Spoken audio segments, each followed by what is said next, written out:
निकट अनाए बिठाए कर सब सभा मझारा, सुनियो हंकारी को सकल जो लिखियो करारा। वाहिगुरु जी का खालसा, वाहिगुरु जी की फतेह। पतत पावन सतगुरु गरीब नवाज।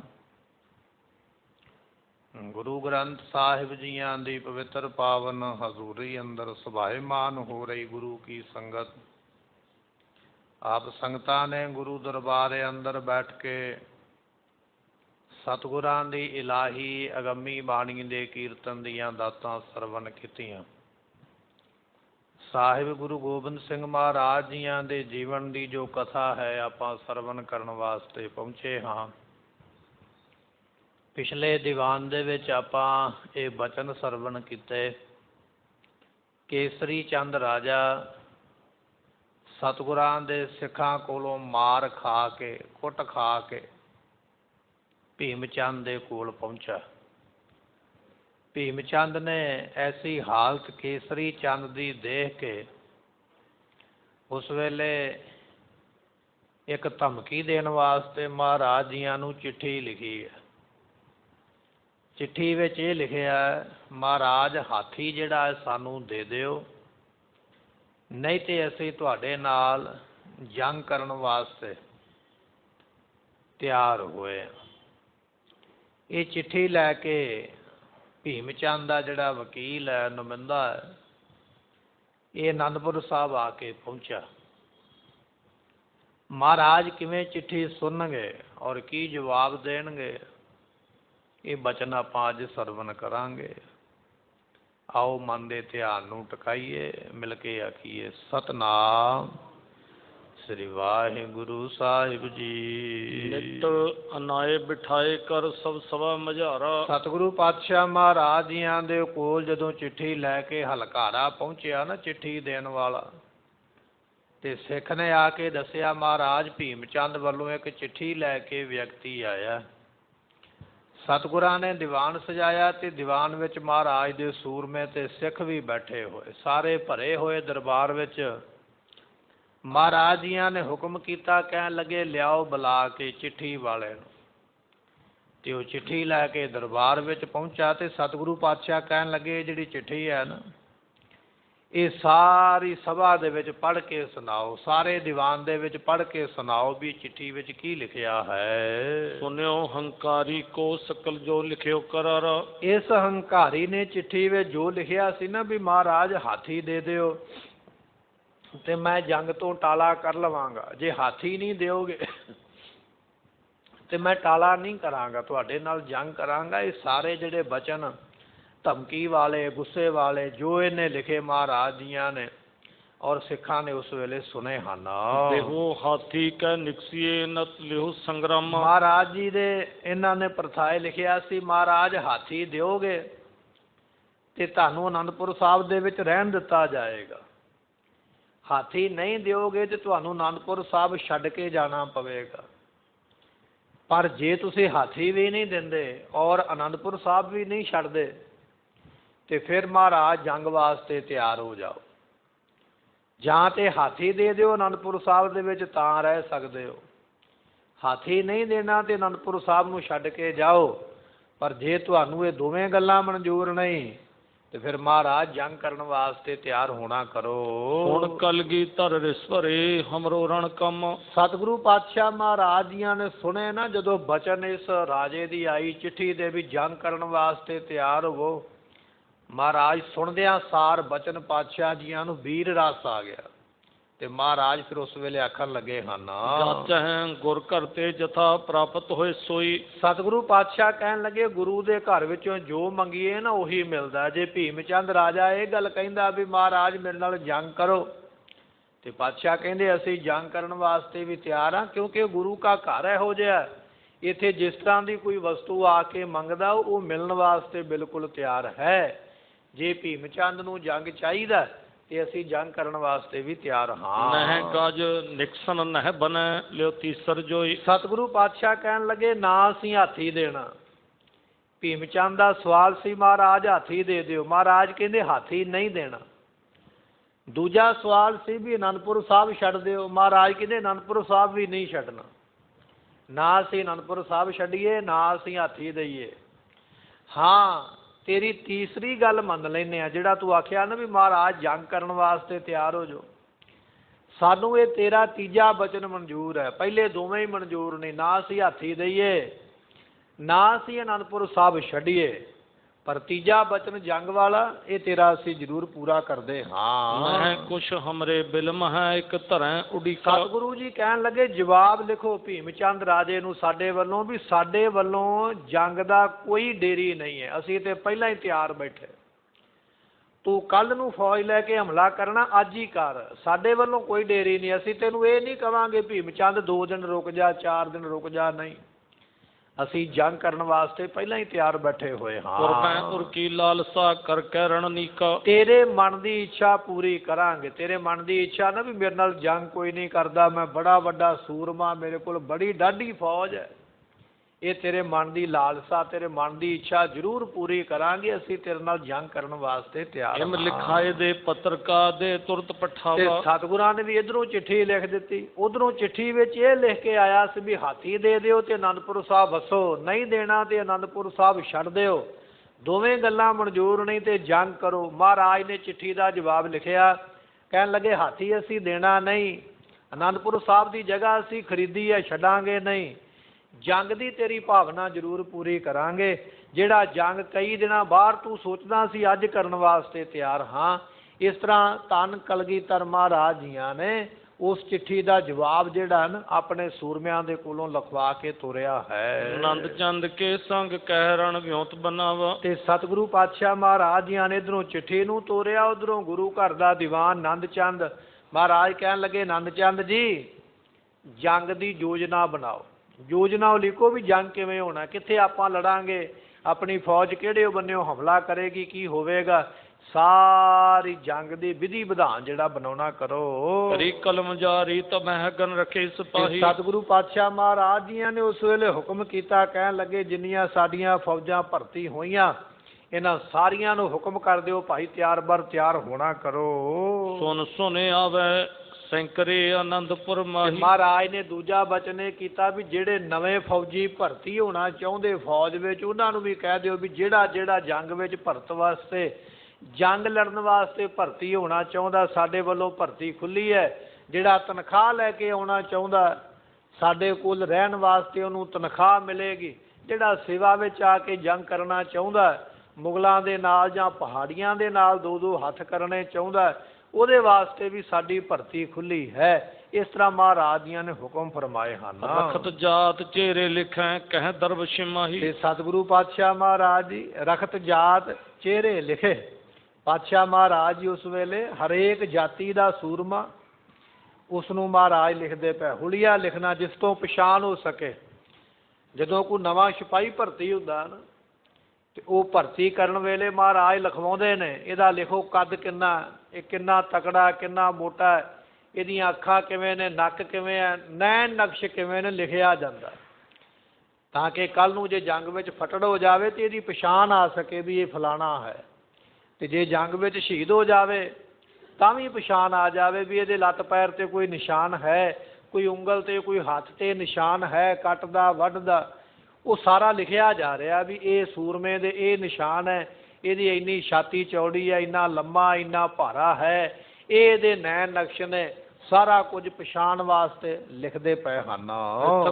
ਪ੍ਰਿਥਕ ਗਨ ਜਵੇ ਘਰ ਲਖ ਜੰਗ ਉਮਾਹੀ। ਸਤਿਗੁਰੂ ਪਾਤਸ਼ਾਹ ਮਹਾਰਾਜ ਜੀਆਂ ਨੇ ਸਾਰੇ ਜਥੇ ਵੱਖੋ ਵੱਖਰੇ ਬਣਾ ਲਏ। ਇੰਨੇ ਸੂਰਮਿਆਂ ਦਾ ਜਥਾ ਇੱਕ ਹੋਵੇਗਾ, ਇੰਨੇ ਸੂਰਮਿਆਂ ਦਾ ਇੱਕ ਹੋਵੇਗਾ। ਵੱਖ ਵੱਖ ਗਿਣਤੀ ਦੇ ਸੂਰਮੇ ਜਿਹੜੇ ਨੇ ਵੱਖ ਵੱਖ ਜਥਿਆਂ ਦੇ ਰੂਪ ਵਿੱਚ ਬਣਾਏ ਹਨ। ਗੁਲਕਾਂ ਤਿਆਰ ਸਮੂਹ ਕਰ ਢਾਰੈ ਸੁਨਿਆਰੇ। ਤੇ ਸਤਿਗੁਰੂ ਪਾਤਸ਼ਾਹ ਮਹਾਰਾਜ ਜੀਆਂ ਦੇ ਕੋਲ ਕਹਿਣ ਲੱਗੇ ਗੋਲੀਆਂ ਬਹੁਤ ਜ਼ਿਆਦੀਆਂ ਤਿਆਰ ਨੇ ਅਤੇ ਇਸੇ ਤਰ੍ਹਾਂ ਬਣਾਉਣ ਵਾਲੇ ਜਿਹੜੇ ਲੋਹਾਰ ਨੇ ਬਣਾ ਬਣਾ ਕੇ ਗੋਲੀਆਂ ਸਿੱਕਾ ਬਰੂਦ ਜੋ ਵੀ ਚਾਹੀਦਾ ਤਿਆਰ ਕਰਕੇ ਦਿੰਦੇ ਹਨ। ਬਰਿੰਦ ਬਰੂਦ ਬਣਾਵਹੀ ਔਰ ਆਯੁਧ ਸਾਰੇ। ਸਤਿਗੁਰੂ ਪਾਤਸ਼ਾਹ ਜੀ ਕਈ ਤਰ੍ਹਾਂ ਦੇ ਹਥਿਆਰ ਬਣਾਉਂਦੇ ਪਏ। ਜਿਵੇਂ ਜਿਵੇਂ ਸੂਰਮਿਆਂ ਦੀ ਮੰਗ ਹੈ ਕਿ ਮੈਂ ਇਹ ਹਥਿਆਰ ਚਲਾ ਸਕਦਾ, ਮੈਨੂੰ ਇਹ ਚਾਹੀਦਾ, ਉਵੇਂ ਉਵੇਂ ਦੇ ਹਥਿਆਰ ਬਣਦੇ ਪਏ।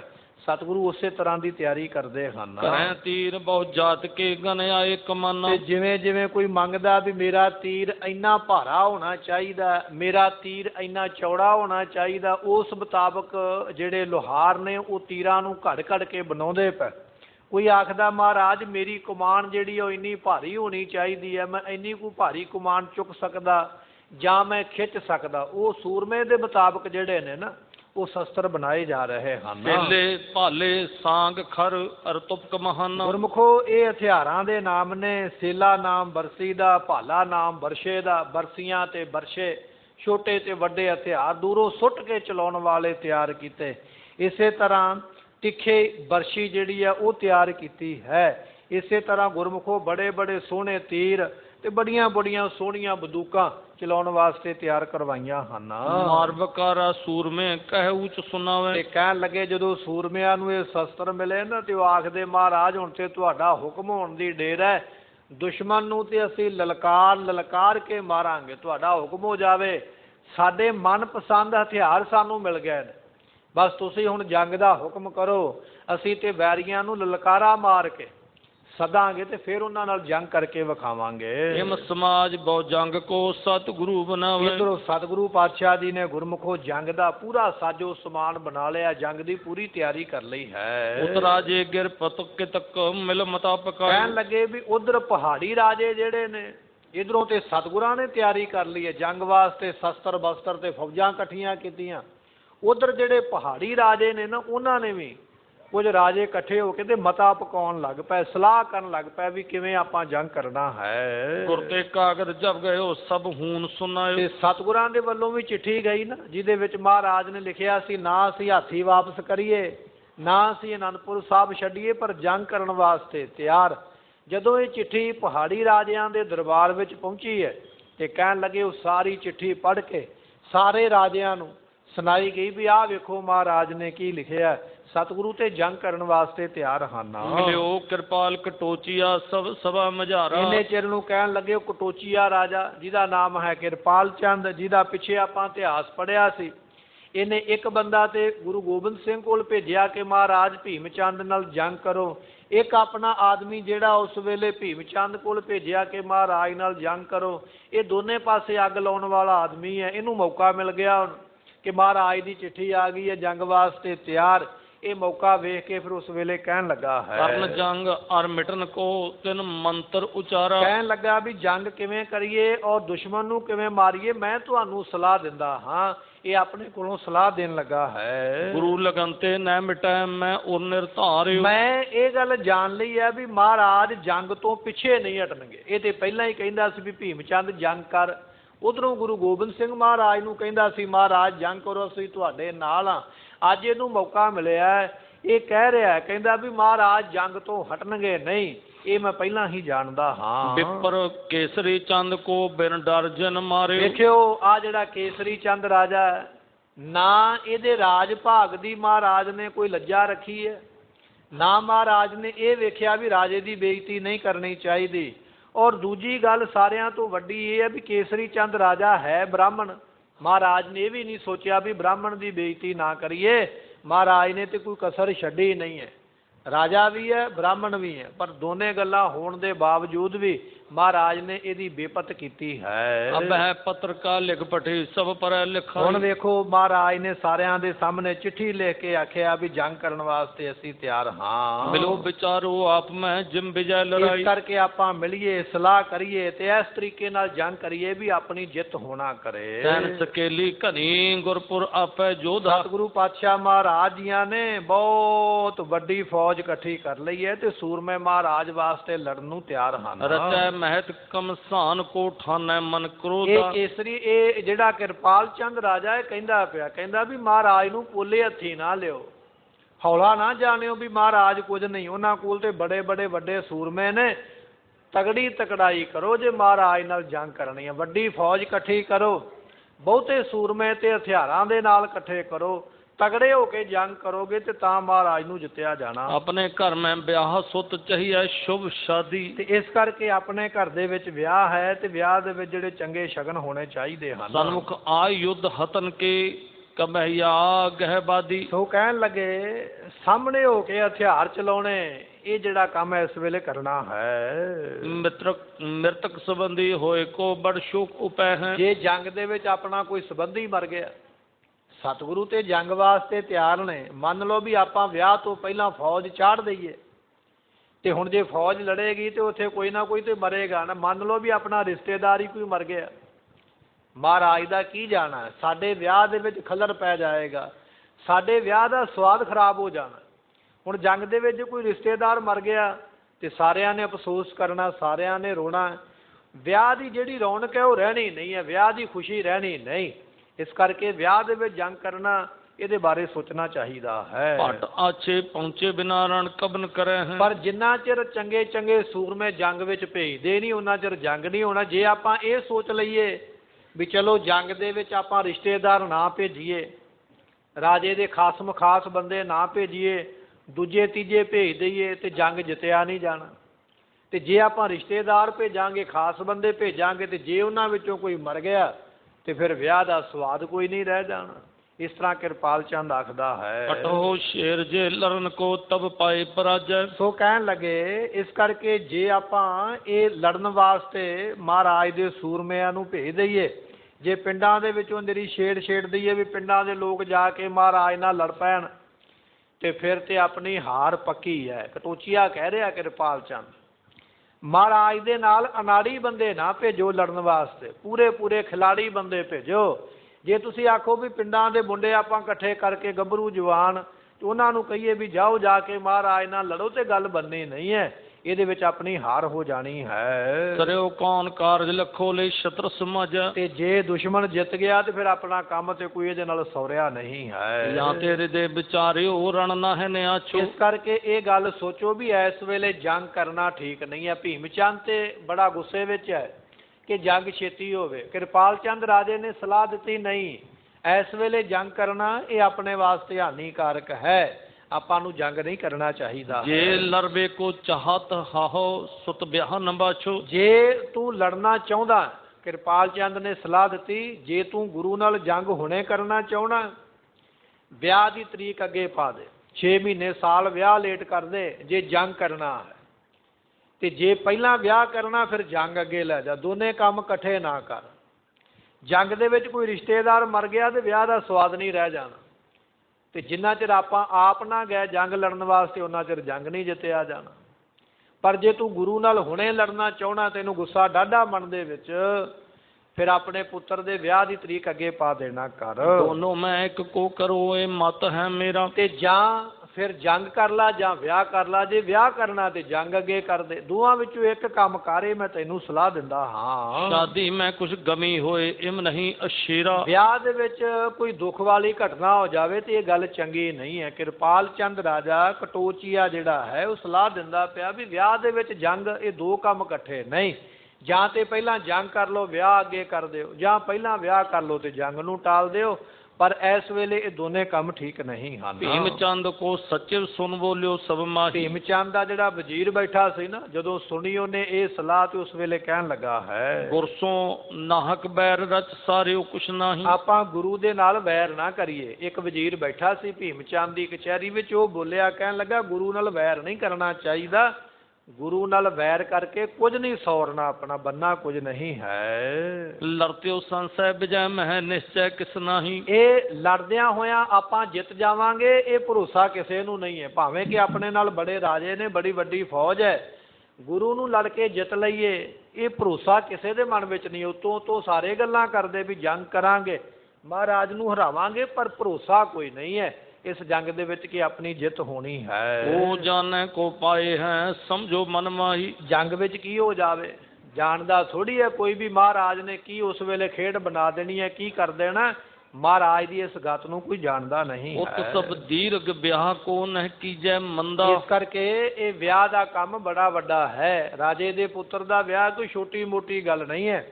ਇਹ ਵਿਆਹ ਦਾ ਕੰਮ ਜਿਹੜਾ ਨਾ ਮਾੜਾ ਨਹੀਂ ਪਾਉਣਾ ਚਾਹੀਦਾ। ਇਸ ਵਿਆਹ ਦੇ ਕੰਮ ਦੇ ਵਿੱਚ ਐਸੇ ਜਿਹੜੇ ਉਪਦਰਵ ਨੇ ਨਹੀਂ ਕਰਨੇ ਚਾਹੀਦੇ ਹਨ। ਪ੍ਰਥਮ ਕਰੋ ਪਿੱਛੇ ਲੜੋ ਜੇ ਚਾਹੇ ਬਿਲੰਦਾ। ਜਾਂ ਤੇ ਪਹਿਲਾਂ ਵਿਆਹ ਕਰ ਲਓ ਤੇ ਜੰਗ ਬਾਅਦ ਵਿੱਚ ਕਰੋ। ਹੁਣ ਇੱਕ ਵਜ਼ੀਰ ਨੇ ਵੀ ਸਲਾਹ ਦਿੱਤੀ ਹੈ ਵੀ ਮਹਾਰਾਜ ਨਾਲ ਜੰਗ ਕਰਕੇ ਜਿੱਤਾਂਗੇ, ਇਹਦੀ ਕੋਈ ਗਰੰਟੀ ਨਹੀਂ ਹੈ। ਜਾਂ ਤੇ ਵਿਆਹ ਅੱਗੇ ਕਰ ਲਵੋ ਜਾਂ ਜੰਗ ਅੱਗੇ ਕਰ ਲਵੋ। ਇਹ ਜਿਹੜੀ ਸਲਾਹ ਹੈ ਇਸ ਨੂੰ ਮੰਨਣਾ ਕਰੋ। ਭੀਮ ਚੰਦ ਸੁਨ ਮੌਨ ਭਾ ਕੁਛ ਆਏ ਨਾ ਬਾਣੀ। ਇਹ ਜਿਹੜਾ ਭੀਮ ਚੰਦ ਹੈ ਨਾ ਸੁਣ ਕੇ ਚੁੱਪ ਕਰ ਗਿਆ। ਹੁਣ ਬੋਲੇ ਤੇ ਕੀ ਬੋਲੇ, ਕਿਉਂਕਿ ਰਾਜਿਆਂ ਨੇ ਵੀ ਸਲਾਹ ਦਿੱਤੀ ਹੈ ਵੀ ਜੰਗ ਕਰਨਾ ਠੀਕ ਨਹੀਂ, ਤੇ ਵਜ਼ੀਰ ਵੀ ਬੋਲ ਪਿਆ ਵੀ ਜੰਗ ਕਰਨਾ ਠੀਕ ਨਹੀਂ। ਇਹ ਗੱਲਾਂ ਸੁਣ ਕੇ ਭੀਮ ਚੰਦ ਰਾਜਾ ਚੁੱਪ ਕਰ ਗਿਆ ਹੈ। ਉਤ ਸਤਗੁਰ ਪਰਵਲ ਭਰਾਇ ਇਤ ਵਿਆਹ ਪ੍ਰਹਾਨੀ। ਮਨ ਵਿੱਚ ਸੋਚਦਾ ਹੈ ਜੇ ਮੈਂ ਜੰਗ ਅੱਗੇ ਕਰ ਦਿੱਤਾ ਤੇ ਮਹਾਰਾਜ ਦੀ ਤਾਕਤ ਵੱਧ ਜਾਣੀ ਹੈ, ਕਿਉਂਕਿ ਸਮਾਂ ਮਿਲ ਜਾਣਾ ਤੇ ਸਤਿਗੁਰਾਂ ਨੂੰ ਸਮਾਂ ਮਿਲ ਗਿਆ ਤੇ ਮਹਾਰਾਜ ਨੇ ਫੌਜ ਵੱਡੀ ਕਰ ਲੈਣੀ ਹੈ। ਹੁਣ ਰਾਜੇ ਦੇ ਮਨ ਵਿੱਚ ਡਰ ਹੈ ਜੇ ਮੈਂ ਮਹਾਰਾਜ ਦੇ ਨਾਲ ਜੰਗ ਟਾਲ ਦਿਆਂ ਤੇ ਸਤਿਗੁਰੂ ਤਾਕਤਵਰ ਹੋ ਜਾਣਗੇ ਥੋੜ੍ਹੇ ਸਮੇਂ ਦੇ ਵਿੱਚ, ਬਾਅਦ ਵਿੱਚ ਮੈਨੂੰ ਹਰਾਉਣਾ ਔਖਾ ਹੋਵੇਗਾ। ਜੇ ਮੈਂ ਹੁਣ ਜੰਗ ਕਰਦਾ ਹਾਂ ਤੇ ਇੱਧਰੋਂ ਵਿਆਹ ਦਾ ਕੰਮ ਹੈ, ਇਹ ਵੀ ਨਹੀਂ ਟਾਲਿਆ ਜਾ ਸਕਦਾ, ਮੈਂ ਤੇ ਫਸ ਗਿਆ ਦੋ ਬੰਨੇ। ਸਤਿਗੁਰਾਂ ਨੂੰ ਜੰਗ ਦਾ ਸਮਾਂ ਹੋਰ ਦੇ ਨਹੀਂ ਸਕਦਾ, ਕਿਉਂਕਿ ਜਿੰਨੇ ਮਹਾਰਾਜ ਕਮਜ਼ੋਰ ਰਹਿਣਗੇ ਮੈਨੂੰ ਜਿੱਤਣਾ ਸੌਖਾ। ਜੇ ਮਹਾਰਾਜ ਨੂੰ ਟਾਈਮ ਦਿੱਤਾ ਸਤਿਗੁਰਾਂ ਨੇ ਫੌਜ ਵੱਡੀ ਕਰ ਲੈਣੀ ਹੈ, ਉਹਨੇ ਚਿਰ ਨੂੰ ਥੋੜ੍ਹੇ ਦਿਨਾਂ ਵਿੱਚ ਇਹਨਾਂ ਨੇ ਤਾਕਤ ਵਾਲੇ ਬਣ ਜਾਣਾ, ਫਿਰ ਮੇਰੇ ਤੋਂ ਜਿੱਤਿਆ ਨਹੀਂ ਜਾਣਾ। ਪਰ ਇੱਕ ਪਾਸੇ ਵਿਆਹ ਵੀ ਸਿਰ ਤੇ ਆ ਗਿਆ, ਇਹਨੂੰ ਵੀ ਅੱਗੇ ਕਰਨਾ ਠੀਕ ਨਹੀਂ ਹੈ। ਚਿੰਤਾ ਬਸ ਹੋਏ ਸਭ ਉਠੇ ਠਹਿਰਾਏ ਨਾਨੀਕਾ। ਉਸ ਵੇਲੇ ਚਿੰਤਾ ਦੇ ਵਿੱਚ ਪੈ ਕੇ ਨਾ ਤੇ ਸਾਰਿਆਂ ਦੇ ਵੱਲੋਂ ਤੇ ਕੀ ਕਰਾਂ ਇਹ ਨਹੀਂ ਹੁਣ ਮਨ ਵਿੱਚ ਸੁੱਝਦਾ ਕੋਈ ਨਹੀਂ ਪਿਆ ਵੀ ਕੀ ਕਰਾਂ ਤੇ ਕੀ ਨਾ ਕਰਾਂ। ਜੰਗ ਟਾਲਦਾ ਤੇ ਮਹਾਰਾਜ ਤਾਕਤ ਵਾਲੇ ਬਣ ਜਾਣਗੇ, ਤੇ ਵਿਆਹ ਟਾਲਦਾ ਤੇ ਉਹ ਵੀ ਸਵਾਦ ਨਹੀਂ ਰਹਿਣਾ। ਮਨ ਵਿੱਚ ਸੋਚਦਾ ਹੈ ਜਬ ਕਮ ਨਿਉਰਨ ਵਾਸ ਮੈਂ ਕਰਕੇ ਮੁਖ ਵੀਕਾ। ਹੁਣ ਕੋਈ ਵੀ ਗੱਲ ਨਹੀਂ ਬਣੀ ਹੈ, ਗੱਲ ਕਿਸੇ ਬੰਨੇ ਲੱਗੀ ਨਹੀਂ। ਕਚਹਿਰੀ ਬੁਲਾਈ ਗਈ ਹੈ, ਰਾਜੇ ਬਿਠਾਏ ਜ਼ਰੂਰ ਸਨ, ਵਜ਼ੀਰਾਂ ਦੀ ਸਲਾਹ ਲਈ ਹੈ, ਪਰ ਕਿਸੇ ਫੈਸਲੇ ਤੇ ਨਹੀਂ ਪਹੁੰਚਿਆ ਵੀ ਕੀ ਕਰਾਂ। ਜੰਗ ਕਰਾਂ ਤੇ ਵਿਆਹ ਨਹੀਂ ਬਣੇਗਾ, ਵਿਆਹ ਕਰਦਾ ਤੇ ਜੰਗ ਨਹੀਂ ਬਣਦਾ। ਮਨ ਵਿੱਚ ਸੋਚਦਾ ਪਿਆ ਵੀ ਕੀ ਕਰਾਂ ਤੇ ਕੀ ਨਾ ਕਰਾਂ। ਉਦਾਸ ਹੋ ਕੇ ਨਾ, ਉਦਾਸ ਜਿਹਾ ਚਿਹਰਾ ਲੈ ਕੇ, ਚਿਹਰਾ ਮੁਰਝਾਇਆ ਹੋਇਆ ਉਦਾਸੀ ਦੇ ਨਾਲ, ਆਪਣੀ ਕਚਹਿਰੀ ਦੇ ਵਿੱਚੋਂ ਉੱਠਿਆ ਤੇ ਆਪਣੇ ਮਹਿਲਾਂ ਵਿੱਚ ਚਲੇ ਗਿਆ, ਜਿੱਥੇ ਰਾਣੀਆਂ ਰਹਿੰਦੀਆਂ ਨਾ, ਆਪਣੀਆਂ ਰਾਣੀਆਂ ਦੇ ਕੋਲ ਚਲਾ ਗਿਆ ਹੈ। ਰਾਣੀ ਸਮਝਾਵਣ ਲੱਗੀ ਅਬ ਤਜੋ ਲੜਾਈ। ਰਾਣੀ ਜਿਹੜੀ ਘਰ ਵਿੱਚ ਹੈ ਨਾ ਰਾਜੇ ਦੀ, ਉਹਨੇ ਸਮਝਾਇਆ, ਕਹਿਣ ਲੱਗੀ ਪਤੀ ਦੇਵ ਜੀ ਇਸ ਵੇਲੇ ਜੰਗ ਕਰਨਾ ਠੀਕ ਨਹੀਂ। ਆਪਣੇ ਘਰ ਵਿੱਚ ਖੁਸ਼ੀਆਂ ਦਾ ਸਮਾਂ ਮਹਾਰਾਜ ਨੇ ਦਿੱਤਾ, ਪੁੱਤਰ ਦਾ ਵਿਆਹ ਰੱਖੀ ਬੈਠੇ ਆ, ਇਸ ਵੇਲੇ ਜੰਗ ਕਰਨਾ ਇਹ ਗੱਲ ਠੀਕ ਨਹੀਂ। ਰਾਣੀ ਨੇ ਬਚਨ ਜਿਹੜੇ ਸਮਝਾਉਣਾ ਕੀਤੇ ਹਨ। ਪੂਰਵ ਸ਼ਾਦੀ ਪੁੱਤਰ ਕੀ ਦਿਓ ਬਿਗਨ ਮਿਟਾਈ। ਆਪਣਾ ਪਹਿਲਾ ਇਹ ਵੱਡਾ ਪੁੱਤਰ ਹੈ, ਪਹਿਲਾ ਆਪਣੇ ਘਰ ਵਿੱਚ ਵਿਆਹ ਹੈ, ਪਹਿਲੇ ਵਿਆਹ ਦੇ ਵਿੱਚ ਹੀ ਆਪਾਂ ਇਹੋ ਜਿਹਾ ਪੰਗਾ ਲੈ ਕੇ ਬਹਿ ਜਾਈਏ, ਇਹ ਗੱਲ ਠੀਕ ਨਹੀਂ। ਮੇਰੀ ਸਲਾਹ ਇਹ ਹੈ ਵੀ ਆਪਾਂ ਨੂੰ ਇਸ ਵੇਲੇ ਜੰਗ ਨਹੀਂ ਕਰਨਾ ਚਾਹੀਦਾ, ਇਹ ਗੱਲ ਠੀਕ ਨਹੀਂ, ਜੰਗ ਨੂੰ ਟਾਲ ਦੇਣਾ ਕਰੋ। ਤੁਮ ਸਿਆਣੇ ਮਤ ਬਾਨ ਹੋ ਤਜ ਦਿਓ ਬਿਖੇਰਾ। ਤੁਸੀਂ ਬੜੇ ਸਿਆਣੇ ਹੋ ਰਾਜਨ, ਇਹ ਝਗੜੇ ਵਿੱਚ ਕੁਝ ਨਹੀਂ ਰੱਖਿਆ ਤੇ ਝਗੜਾ ਛੱਡ ਦੇਣਾ ਕਰੋ। ਅਬਲਰ ਬੇ ਕੋ ਸਮੋ ਨਹਿ ਮਾਨੋ ਬਚ ਮੇਰਾ। ਮੇਰੀ ਗੱਲ ਮੰਨ ਲਓ ਵੀ ਹੁਣ ਲੜਨ ਦਾ ਸਮਾਂ ਨਹੀਂ ਹੈ, ਇਸ ਵੇਲੇ ਜੰਗ ਕਰਨਾ ਹਾਨੀਕਾਰਕ ਹੈ, ਇਸ ਵੇਲੇ ਜੰਗ ਕਰਨਾ ਠੀਕ ਨਹੀਂ, ਇਹ ਮੇਰੀ ਗੱਲ ਤੁਸੀਂ ਮੰਨ ਲੈਣਾ ਕਰੋ। ਇਤ ਬਰਜਤ ਸ਼ੁਭ ਮਤ ਜਨੋਤ ਗੁਰ ਅਧਿਕਾਈ। ਸੋ ਇਹ ਰਾਜਾ ਸੋਚਦਾ ਪਿਆ ਵੀ ਮੇਰੇ ਵਜ਼ੀਰ ਵੀ ਕਹਿੰਦੇ ਵੀ ਜੰਗ ਨਾ ਕਰ, ਮੇਰੇ ਨਾਲ ਦੇ ਰਾਜੇ ਵੀ ਸਲਾਹ ਦਿੰਦੇ ਵੀ ਜੰਗ ਨਾ ਕਰ, ਮੇਰੀ ਘਰਵਾਲੀ ਰਾਣੀ ਵੀ ਕਹਿੰਦੀ ਹੈ ਜੰਗ ਨਾ ਕਰ। ਜੇ ਮੈਂ ਇਹਨਾਂ ਦੀ ਗੱਲ ਮੰਨਦਾ ਗੱਲ ਤੇ ਬਿਲਕੁਲ ਠੀਕ ਹੈ, ਪਰ ਦੂਸਰੇ ਪਾਸੇ ਬਿਪਤਾ ਇਹ ਹੈ ਕਿ ਮਹਾਰਾਜ ਦੀ ਤਾਕਤ ਵੱਧ ਗਈ ਤੇ ਫਿਰ ਕੌਣ ਰੋਕੇਗਾ। ਅੱਜ ਤੇ ਮਹਾਰਾਜ ਦੇ ਨਾਲ ਮੈਂ ਜੰਗ ਕਰਨ ਨੂੰ ਸਮਰੱਥ ਹਾਂ, ਕੱਲ੍ਹ ਨੂੰ ਤਗੜੇ ਹੋ ਗਏ ਤੇ ਫਿਰ ਕੀ ਕਰਾਂਗਾ।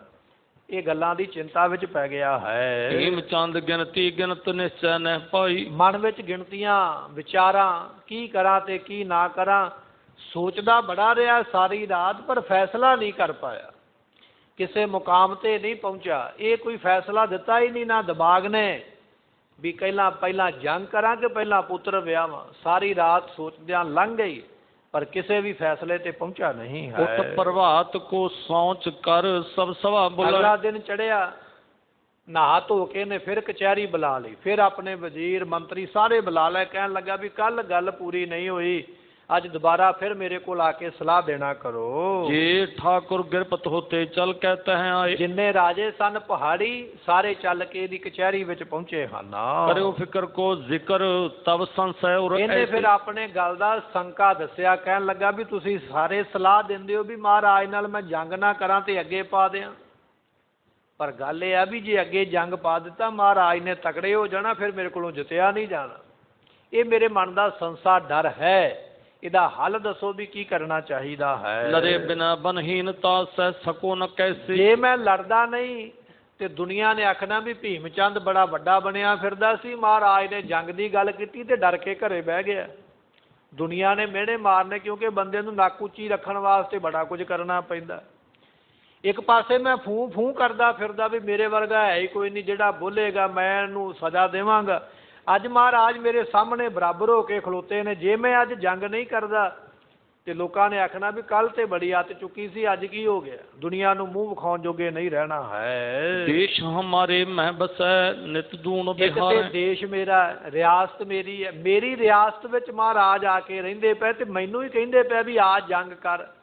ਜੇ ਹੁਣ ਮੈਂ ਨਾ ਸਾਹਮਣਾ ਕਰਾਂ ਤੇ ਇਹਦੇ ਵਿੱਚ ਮੇਰੀ ਇੱਜ਼ਤ ਚਲੇ ਜਾਣੀ ਹੈ। ਮਨ ਭਾਵਤ ਕਰ ਜਾਤ ਹੈ ਗਨ ਕ੍ਰਿਖੀ ਬਿਗਾਰੇ। ਸੋ ਸਤਿਗੁਰੂ ਪਾਤਸ਼ਾਹ ਮਹਾਰਾਜ ਜੀ ਮਨ ਭਾਉਂਦੀਆਂ ਗੱਲਾਂ ਕਰਦੇ, ਮੈਨੂੰ ਤੇ ਦੁੱਖ ਹੀ ਬੜਾ ਦਿੱਤਾ।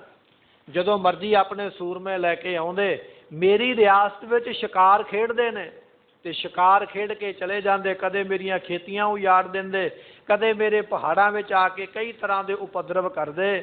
ਮਹਾਰਾਜ ਤੇ ਮੈਨੂੰ ਰੋਜ਼ ਵੰਗਾਰਦੇ ਨੇ, ਪਰ ਜੇ ਹੁਣ ਜੰਗ ਤੋਂ ਮੈਂ ਟਲ ਗਿਆ ਤੇ ਇਹ ਗੱਲ ਠੀਕ ਨਹੀਂ ਹੋਣੀ ਹੈ। ਇੱਕ ਤਾਂ ਜਾਚੀ ਬਸਤ ਜੋ ਹਮ ਵਿਆਹ ਮਝਾਰੀ। ਇੱਕ ਤੇ ਮਹਾਰਾਜ ਕੋਲੋਂ ਮੰਗਿਆ ਸੀ ਵੀ ਮਹਾਰਾਜ ਹਾਥੀ ਦੇ ਦਿਓ, ਤੇ ਸਤਿਗੁਰਾਂ ਨੇ ਹਾਥੀ ਤੋਂ ਵੀ ਨਾ ਕਰ ਦਿੱਤੀ ਹੈ। ਪਰੇ ਕਾਮ ਸਭ ਲੇਤ ਹੈ ਇਹ ਜਗ ਮੈਂ ਕਾਰੀ। ਇਹ ਸੰਸਾਰ ਵਿੱਚ ਬਣਿਆ ਹੋਇਆ ਵੀ ਜਦੋਂ ਤੁਹਾਨੂੰ ਕੰਮ ਪੈ ਜਾਵੇ ਨਾ, ਤੁਸੀਂ ਦੂਜੇ ਕੋਲੋਂ ਕੰਮ ਲੈ ਸਕਦੇ ਜੇ। ਇਹ ਦੁਨੀਆ ਦਾ ਵਿਵਹਾਰ ਹੈ ਕਿ ਤੁਹਾਨੂੰ ਅੱਜ ਕੋਈ ਲੋੜ ਹੈ ਤੇ ਉਹ ਲੋੜ ਤੁਸੀਂ ਦੂਜੇ ਕੋਲੋਂ ਪੂਰੀ ਕਰ ਸਕਦੇ।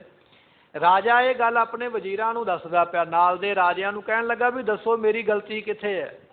ਮੈਂ ਮਹਾਰਾਜ ਤੋਂ ਕੀ ਮੰਗਿਆ? ਹਾਥੀ ਮੰਗਿਆ, ਮਹਾਰਾਜ ਦੇ ਦੇਣ।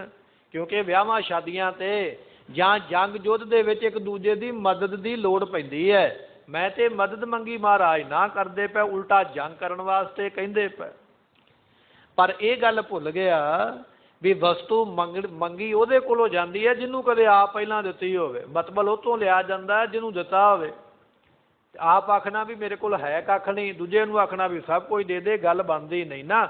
ਭੀਮ ਚੰਦ ਨੇ ਆਪ ਤੇ ਚਮਚਾ ਤੱਕ ਨਹੀਂ ਦਿੱਤਾ ਤੇ ਮੰਗਦਾ ਪਿਆ ਵੀ ਹਾਥੀ ਦਿਓ। ਆਪਣੇ ਆਪ ਦੀ ਸਫਾਈ ਦਿੰਦਾ ਪਿਆ ਆਪਣੇ ਰਾਜਿਆਂ ਨੂੰ। ਕਹਿਣ ਲੱਗਾ ਮੰਗੀ ਵਸਤੂ ਹਾਥੀ, ਤੇ ਮਹਾਰਾਜ ਨੇ ਨਾ ਕਰ ਦਿੱਤੀ ਹੈ। ਸੋ ਤੋ ਦੇਣੀ ਕਿਤ ਰਹੀ ਜੋ ਲੈਨ ਪਠਾਏ। ਮਹਾਰਾਜ ਜੀਆਂ ਨੇ ਵਸਤੂ ਦੇਣੀ ਉਹ ਤੇ ਗੱਲ ਦੂਰ ਹੈ, ਵੀ ਹਾਥੀ ਦੇਣਾ ਹੈ ਕਿ ਨਹੀਂ ਦੇਣਾ ਉਹ ਤੇ ਗੱਲ ਰਹਿ ਗਈ ਪਰੇ। ਮੈਂ ਤੇ ਜਿਹੜੇ ਹਾਥੀ ਲੈਣ ਵਾਸਤੇ ਬੰਦੇ ਭੇਜੇ ਉਹਨਾਂ ਨੂੰ ਕੁੱਟ-ਕੁੱਟ ਕੇ ਉੱਥੋਂ ਤੋਰਿਆ ਮਹਾਰਾਜ ਨੇ, ਤੇ ਮੈਂ ਕੀ ਕਰਾਂ। ਹਾਥੀ ਨਹੀਂ ਦੇਣਾ ਤੇ ਮਹਾਰਾਜ ਦੀ ਮਰਜ਼ੀ ਹੈ, ਨਾ ਦਿੰਦੇ। ਪਰ ਜਿਹੜੇ ਬੰਦੇ ਮੰਗਣ ਗਏ ਉਹਨਾਂ ਨੂੰ ਕੁੱਟਣਾ ਨਹੀਂ ਸੀ ਚਾਹੀਦਾ। ਇਹ ਮੇਰੇ ਮਨ ਵਿੱਚ ਗੁੱਸਾ ਹੈ। ਤਿਨ ਕੋ ਕਰ ਅਪਮਾਨ ਬਹੁ ਪੁਰ ਤੇ ਨਿਕਸਾਏ। ਸਤਿਗੁਰੂ ਪਾਤਸ਼ਾਹ ਨੇ ਮੇਰੇ ਬੰਦਿਆਂ ਦਾ ਅਪਮਾਨ ਕਰਕੇ, ਨਰਾਦਰ ਕਰਕੇ, ਇੱਕ ਮੇਰਾ ਸਕਾ ਸਾਲਾ ਹੈ ਕੇਸਰੀ ਚੰਦ, ਉਹਨੂੰ ਵੀ ਮਹਾਰਾਜ ਨੇ ਮਾਰ ਪਵਾਈ ਹੈ।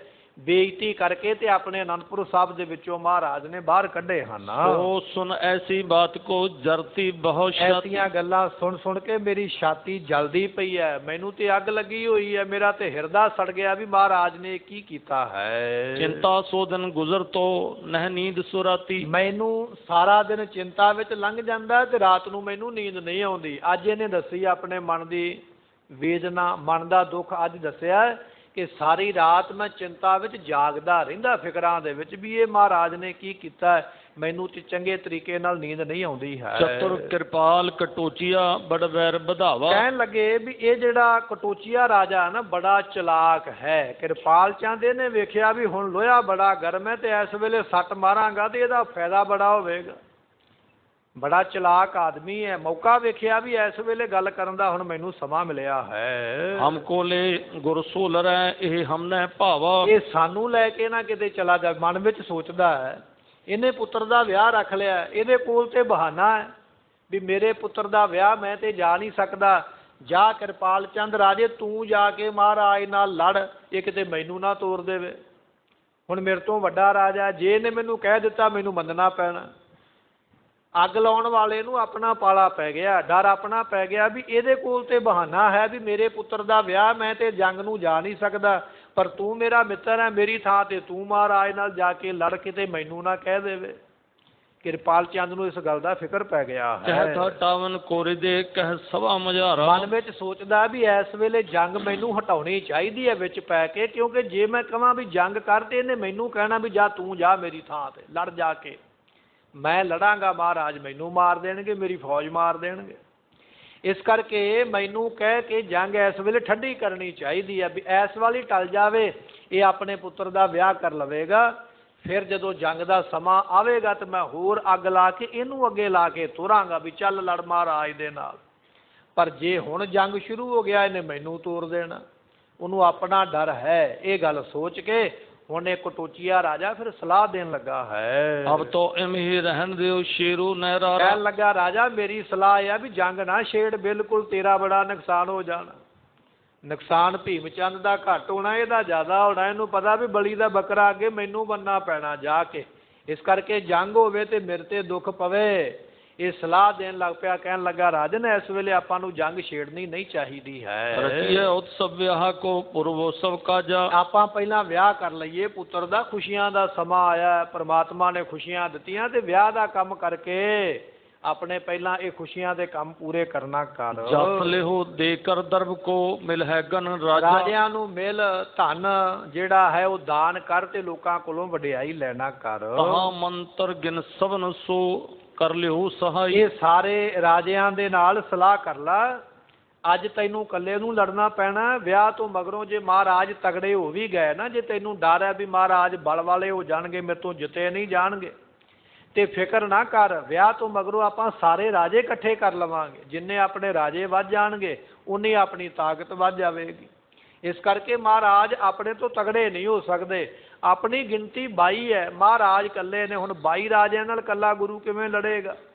ਤੂੰ ਫਿਕਰ ਨਾ ਕਰ। ਜੇ ਮਹਾਰਾਜ ਦੀ ਥੋੜ੍ਹੀ ਬਹੁਤੀ ਫੌਜ ਵੱਧ ਵੀ ਗਈ ਨਾ ਤੇ ਕੋਈ ਗੱਲ ਨਹੀਂ, ਆਪਾਂ ਸਾਰਿਆਂ ਨੇ ਇਕੱਠੇ ਹੋ ਜਾਣਾ ਹੈ। ਫਤਿਹ ਸ਼ਾਹ ਆਦਿਕ ਸਕਲ ਜਿਵੇਂ ਦੇਹ ਬਤਾਈ। ਕਿਉਂਕਿ ਫਤਿਹ ਸ਼ਾਹ ਰਾਜਾ ਉਹ ਤੇਰਾ ਕੁੜਮ ਬਣ ਚੱਲਿਆ, ਤੇਰੀ ਮਦਦ ਵਾਸਤੇ ਉਸਨੇ ਵੀ ਆ ਜਾਣਾ ਹੈ। ਸਖਾ ਸੰਬੰਧੀ ਕਿਤਕ ਪ੍ਰਿਯ ਸਗਰੇ ਹਿਤਕਾਰੀ। ਬਾਕੀ ਇਹ ਆ ਵੀ ਵਿਆਹ ਦੇ ਵਿੱਚ ਬੜੇ ਮਿੱਤਰ ਦੋਸਤ ਵੀ ਆਉਣੇ ਨੇ, ਸਾਰਿਆਂ ਨਾਲ ਸਲਾਹ ਕਰ ਲਈਏ ਵੀ ਜੰਗ ਆਪਾਂ ਕਿਵੇਂ ਕਰਨਾ ਹੈ। ਹੁਣ ਜਿਵੇਂ ਚਾਹੇ ਤਿਮ ਕਰੈ ਹੋਏ ਦਲ ਬਲ ਭਾਰੀ। ਜਿਵੇਂ ਫਿਰ ਸਾਰੇ ਕਹਿਣਗੇ ਨਾ ਫਿਰ ਆਪਾਂ ਉਸੇ ਤਰ੍ਹਾਂ ਕਰਾਂਗੇ। ਗੁਰੂ ਦੀ ਫੌਜ ਭਾਵੇਂ ਕਿੱਡੀ ਵੱਡੀ ਹੋਵੇ ਪਰ ਆਪਣੇ ਤੋਂ ਤਗੜੀ ਨਹੀਂ ਹੋ ਸਕਦੀ ਹੈ। ਕਿਰਪਾਲ ਕੇ ਮੰਤਰ ਕੋ ਸਭ ਹੂੰ ਨਾ। ਜਦੋਂ ਕਿਰਪਾਲ ਚੰਦ ਨੇ ਸਲਾਹ ਦਿੱਤੀ ਤੇ ਸਾਰੇ ਕਹਿੰਦੇ ਬੱਲੇ ਬੱਲੇ, ਬੜੀ ਚੰਗੀ ਸਲਾਹ ਹੈ, ਬੜੀ ਚੰਗੀ ਸਲਾਹ ਹੈ, ਬੜੀ ਸੋਹਣੀ ਸਲਾਹ ਦਿੱਤੀ ਹੈ। ਇਹ ਤੇ ਬਹੁਤ ਚੰਗਾ ਤੂੰ ਆਖਿਆ ਹੈ। ਰਾਜਨੀਤ ਕੀ ਰੀਤ ਇਹ ਮਾਨੋ ਮਨ ਮਹਾ। ਇਹ ਰਾਜਨੀਤੀ ਦੀਆਂ ਇਹ ਰੀਤਾਂ ਹੁੰਦੀਆਂ, ਰਾਜਨੀਤੀ ਦੇ ਇਹ ਬਚਨ ਜਿਹੜੇ ਮੰਨ ਲੈਣੇ ਚਾਹੀਦੇ ਹਨ। ਇਹ ਸਭਨ ਕੇ ਕੌਪ ਕੌ ਮਨ ਤੇ ਤਜ ਦੀਨਾ। ਇਸ ਕਰਕੇ ਸਾਰਿਆਂ ਦੇ ਗੁੱਸੇ ਨੂੰ ਮਨ ਨੂੰ ਛੱਡ ਦੇਣਾ ਕਰ। ਭੀਮ ਚੰਦ ਮਾਨਿਓ ਕਹਿਓ ਉਦਮ ਨਹਿ ਕੀਨਾ। ਭੀਮ ਚੰਦ ਸੋਚਦਾ ਪਿਆ ਵੀ ਹੁਣ ਕੀ ਕਰਾਂ। ਇੱਕ ਪਾਸੇ ਜੰਗ ਸਿਰ ਤੇ ਆ ਗਿਆ, ਮਹਾਰਾਜ ਕਹਿਣ ਲੱਗੇ ਵੀ ਜੰਗ ਵਾਸਤੇ ਤਿਆਰ ਹੋ ਜਾ, ਅਸੀਂ ਤੇ ਪਹਿਲਾਂ ਤਿਆਰ ਹਾਂ। ਕਿਉਂਕਿ ਮੈਂ ਦੁਨੀਆ ਨੂੰ ਆਖਦਾ ਵੀ ਮੈਂ ਬੜਾ ਵੱਡਾ ਸੂਰਮਾ, ਅੱਜ ਜੰਗ ਸਿਰ ਤੇ ਪੈ ਗਿਆ, ਪਿੱਛੇ ਹਟਦਾ ਤੇ ਦੁਨੀਆ ਦੇ ਲੋਕ ਮਿਹਣਾ ਮਾਰਨਗੇ। ਜੇ ਜੰਗ ਲੈ ਕੇ ਅੱਗੇ ਵਧਾਂ ਤੇ ਪੁੱਤਰ ਦਾ ਵਿਆਹ ਸਿਰ ਤੇ ਆ ਗਿਆ, ਕਰਾਂ ਤੇ ਕੀ ਕਰਾਂ। ਤੇ ਨਾਲ ਦੇ ਸ਼ਰਾਰਤੀ ਰਾਜੇ ਵੀ ਮਾੜੀਆਂ ਹੀ ਸਲਾਹਾਂ ਦਿੰਦੇ। ਅੱਜ ਇਹ ਜੰਗ ਕਰੇਗਾ ਤੇ ਸਾਨੂੰ ਅੱਗੇ ਲਾ ਕੇ ਤੋਰੇਗਾ, ਅੱਜ ਜੰਗ ਨਹੀਂ ਹੋਵੇਗਾ ਤੇ ਕੱਲ ਨੂੰ ਆਪੇ ਅੱਗੇ ਲਾ ਕੇ ਤੁਰੇਗਾ। ਭੀਮ ਚੰਦ ਕਿਸੇ ਫੈਸਲੇ ਤੇ ਨਹੀਂ ਪਹੁੰਚਾ, ਵੈਰ ਤੇ ਪਾ ਬੈਠਾ ਗੁਰੂ ਨਾਲ, ਪਰ ਕਰੇ ਕੀ। ਭੀਮ ਚੰਦ ਰਾਜਾ ਕੀ ਯਤਨ ਕਰੇਗਾ ਇਹ ਅਗਲੇ ਦੀਵਾਨ ਵਿੱਚ ਆਪਾਂ ਸਰਵਣ ਕਰਾਂਗੇ।